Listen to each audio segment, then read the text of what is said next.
les paroles mornes des soirs. Sur mes livres éteints, ou comme en un miroir, j'ai reflété mon cœur lassé, mon cœur du soir. Après un jour vécu sans gloire et sans vaillance, lampe immobile, l'armée dans le silence. Vos feux pour le sommeil qui vient, torpidement, clore mes yeux fanés mon attristement. Lampe brûlée durant des heures et des heures. Encore, inutile pour tous, mais les meilleurs pour le rêve veillé. Dans mon esprit, hélas, où clair sonne en matin ne se souviendra pas.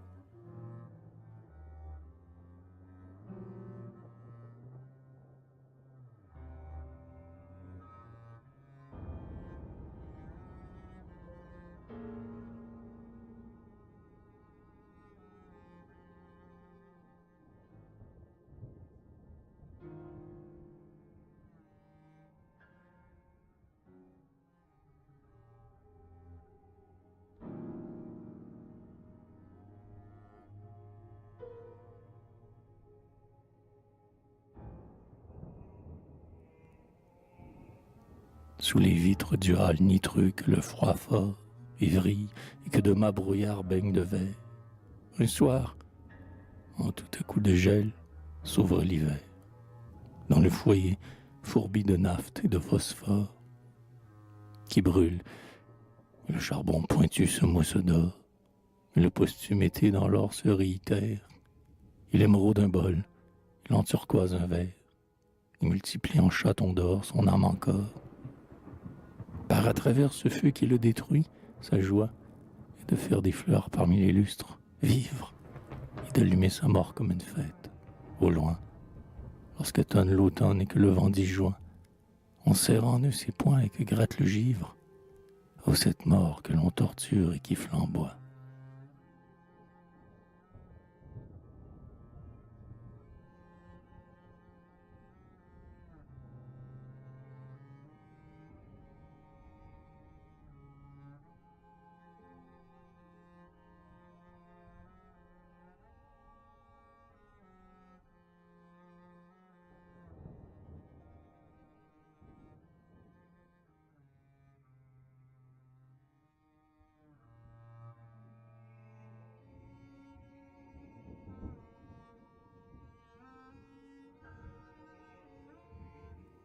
Sais-je où? C'est quelque part en des pays du Nord. Le sais-je? C'est quelque part sous des pôles aciéreux, où les blancs ongles de la neige griffent des pans de roc nitreux. Et ces grands gels, reflétés brusquement en des marais d'argent dormant, et ces givres qui grincent et pincent les lancettes d'un taillis mince. Et ces minuits ainsi qu'un grand bloc blanc. Sur les marais d'argent dormant, et ces minuits qui pincent et grincent, et comme une grande main rince les cristaux froids du firmament. Et s'étend ce lointain nocturne, comme une cloche taciturne, quittait son glas mortellement. Et c'est encore grand-messe de froid, et de rêve comme en cortège. C'est quelque part en un très vieux pays du Nord, le sais-je. C'est vraiment dans un vieux cœur du Nord, en moi.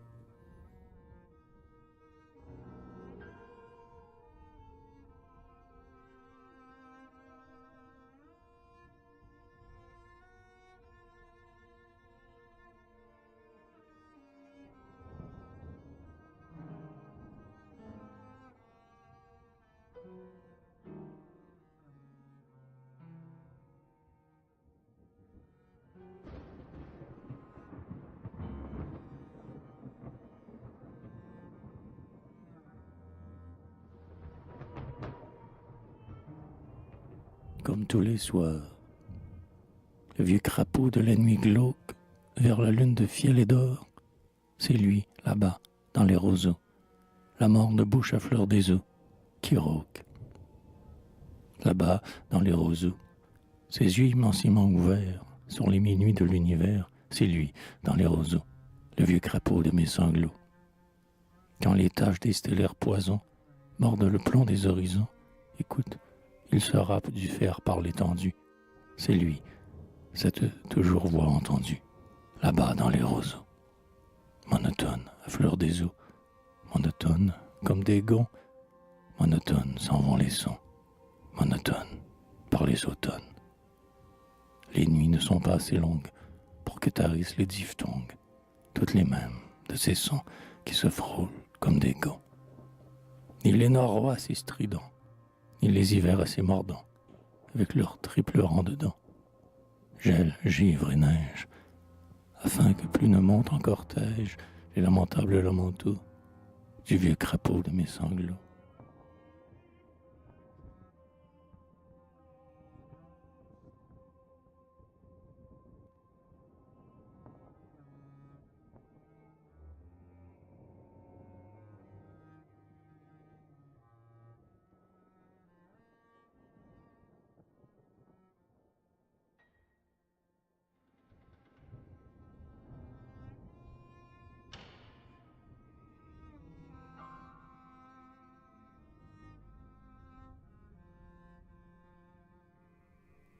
L'heure mauvaise. Depuis ces temps troublés d'adieu et de retour, et de soudaine lassitude, d'être celui qui va, cerné de solitude, mes jours toujours plus lourds s'en vont roulant leur cours. J'avais foi dans ma tête, elle était ma hantise, et mon entêtement, haine et splendeur, vermeil, où s'allumait l'intérieur soleil, dardait comme le bloc de roc de la bêtise.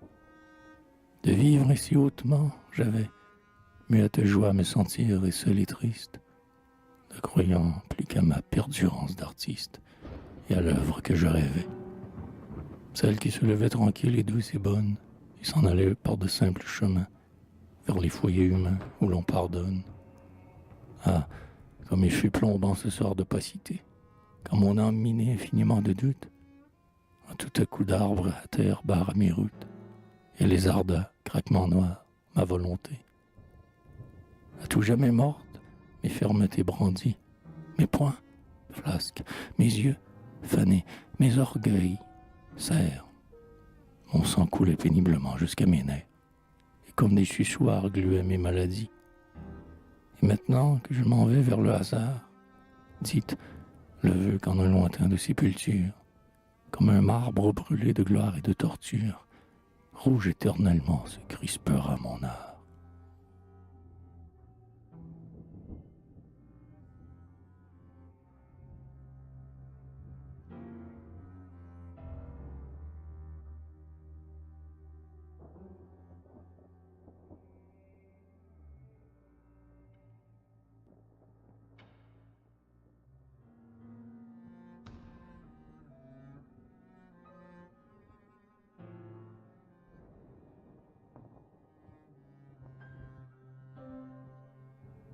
Les rideaux.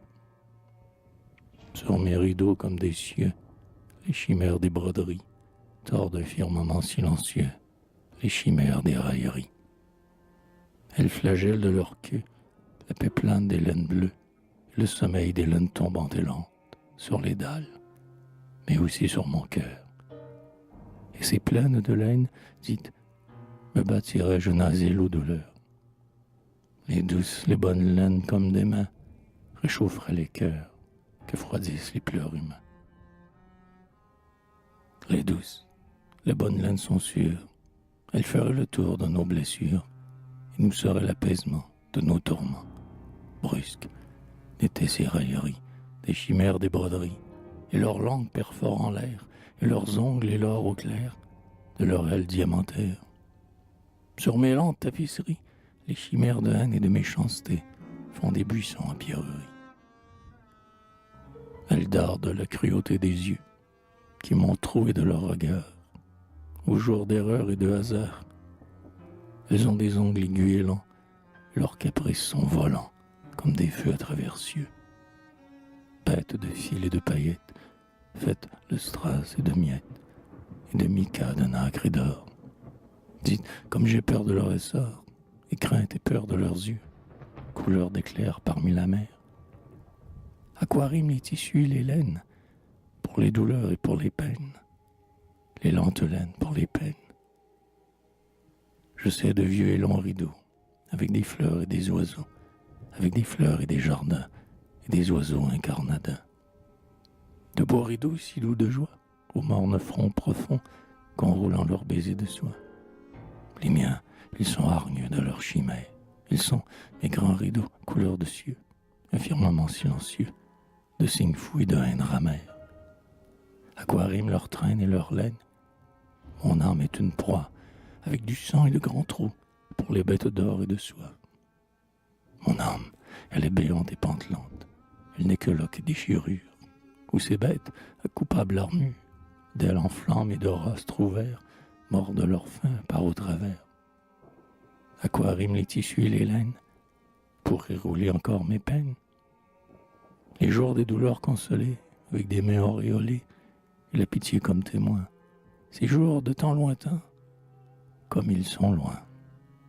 Mon âme est désormais celle qui s'aime, à cause de sa douleur même, qui s'aime en ces lambeaux qu'on arrache d'elle en drapeau de viande rouge. Les chimères de soie et d'or qui bougent, qu'elle griffe les laines de mes rideaux à lente traîne. Il est trop tard pour que ces laines me soient encore ainsi câlines.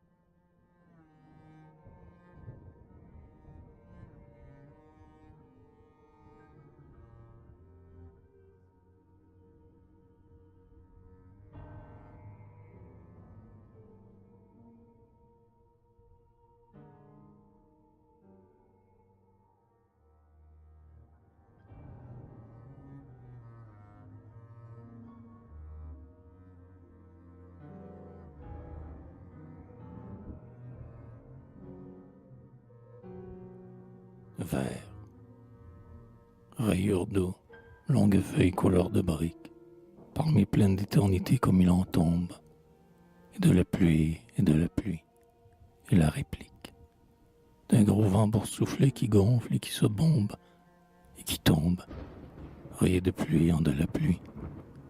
Il fait novembre en mon âme, feuilles couleur de ma douleur, comme il en tombe. Parmi pleines d'éternité, la pluie, goutte à goutte, depuis quel temps s'ennuie. Il fait novembre en mon âme, et c'est le vent du nord qui clame, comme une bête dans mon âme. Feuilles couleur de lit de douleur, parmi pleines, mi-pleines comme il en tombe. Feuilles couleur de mes douleurs et de mes pleurs, comme il en tombe sur mon cœur. Avec des loques de nuages, sur son pauvre œil d'aveugle, s'est enfoncé dans l'ouragan qui meule, le vieux soleil aveugle. Il fait novembre en mon âme. Quel causillant des mares de limon veulent, et des cormorans d'encre en du brouillard, et puis leurs cris qui s'entêtent, leurs mornes cris, monotones, vers l'infini. Il fait novembre en mon âme. Une barque pourrie dans l'eau, et l'eau, elle est d'acier, comme un couteau, et des saules vides flottent à la dérive, lamentables, comme des trous sans dents des gencives. Il fait novembre en mon âme. Il fait novembre et le vent brame, et c'est la pluie à l'infini, et des nuages en voyage, par les tournants loin de mes parages. Il fait novembre en mon âme, et c'est ma bête à moi qui clame, immortelle dans mon âme.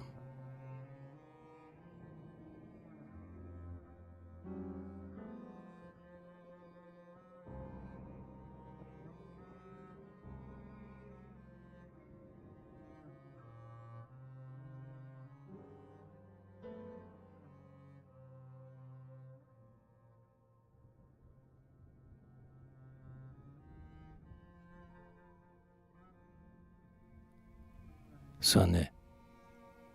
Par les pays des soirs, au nord de ma tristesse, mou d'automne, le vent se pleure en de la pluie, et m'angoisse soudain d'une nuée enfuie, avec un geste au loin d'âpre scélératesse.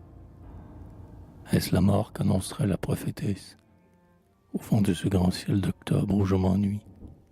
Depuis quel temps, à suivre un vol d'oiseaux de suie, tourner dans l'infini leur si même vitesse.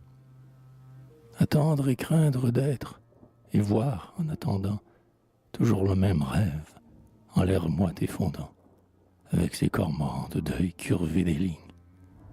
Le soir, quand le pêcheur lassé de la douleur, celui dont la nuée interprète les signes, pêche de la rancune en les bas-fonds du cœur.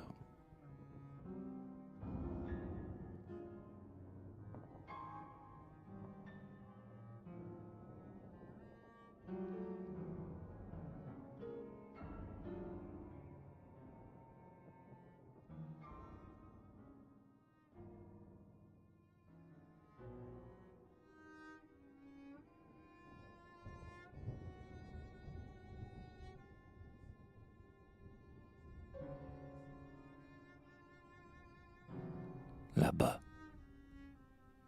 calme voluptueux, avec des encensoirs et des rythmes lointains par le soir solitaire, claireur alanguissante et fondante des soirs.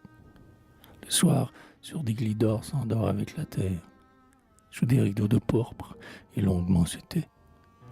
Calme voluptueux, avec des grands nuages, et des îles de nacre et des plages d'argent, et des perles et des coraux, et le bougeant saphir des étoiles à travers les feuillages, et de roses odeurs et des roses de lait, pour s'en aller vers les couchants et se défaire de soi, comme une fin lente de jour, un jour, en un voyage ardent et molle comme l'amour, et légendaire ainsi qu'un départ de galets.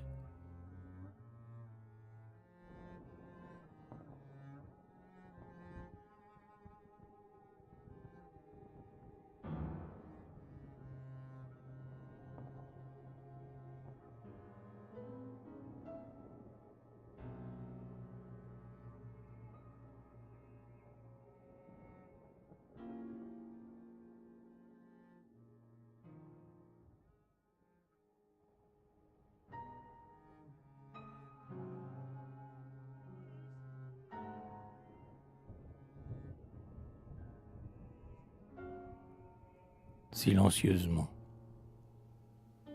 En un plein jour, l'armée de lampes qui brûle en l'honneur de tout l'inexprimé du cœur, le silence, par un chemin de rampe, descend vers ma rancœur.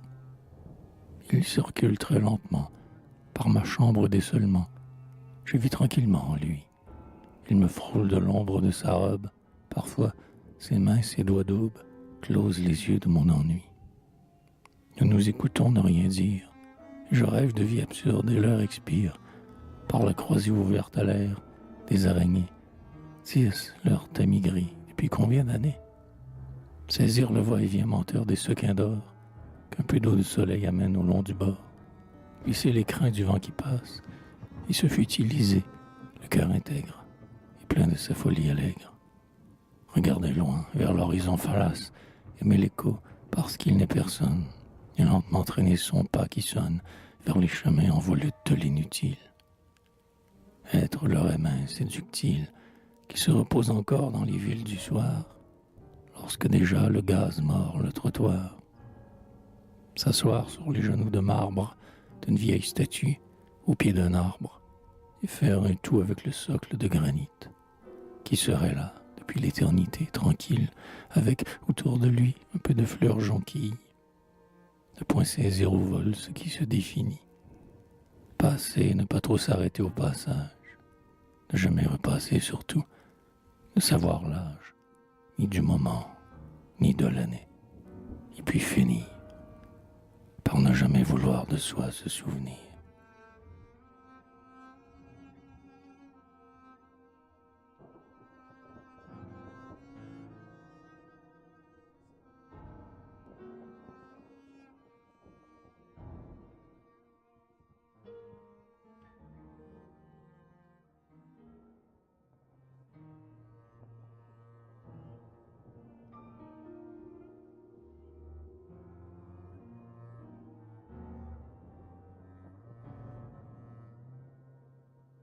Un soir, avec les doigts de ma torture, gratteur de mauvaise écriture, maniaque inspecteur de mots, j'écris encore des mots. Quant à mon âme, elle est partie. Morosement, et pour extraire l'arrière-fait de ma colère, aigu d'orgueil, crispé d'effort, je racle qu'il en vint mon cerveau mort. Quant à mon âme, elle est partie. Je voudrais me cracher moi-même, la lèvre en sang, la face blême, l'ivrogne de son propre moi s'éructerait en un renvoi. Quant à mon âme, elle est partie. Âme lasse de rage qui rage, d'être lassée de son orage, la vie en lui ne se prouvait que par l'horreur qu'il en avait. Quant à mon âme, elle est partie. Mes poings ont tordu dans le livre l'intordable fièvre de vivre. Ils ne l'ont point tordu assez, bien que mes poings en soient cassés. Quant à mon âme, elle est partie. Le vent du soir suprême m'écoute, s'entend là-bas sur la grande route. Clos et volet, c'est bien fini. Le mort rôdant vers l'infini.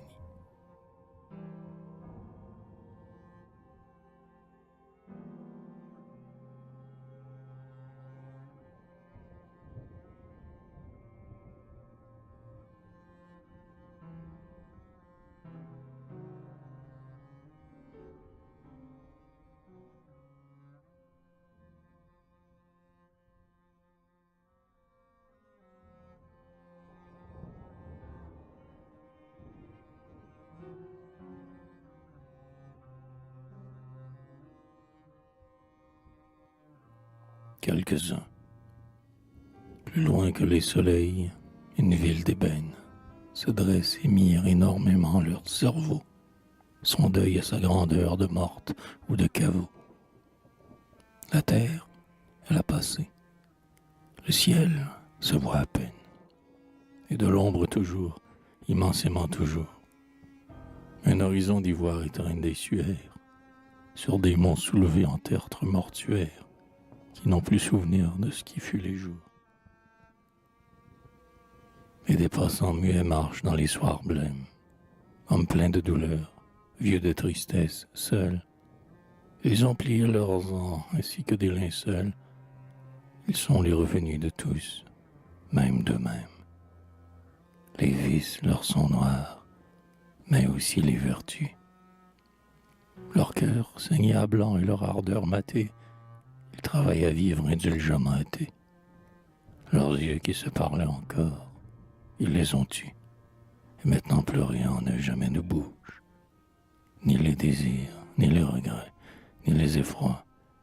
Ils n'ont plus même, hélas, le grand rêve des croix, ni le dernier espoir tendu vers la mort rouge.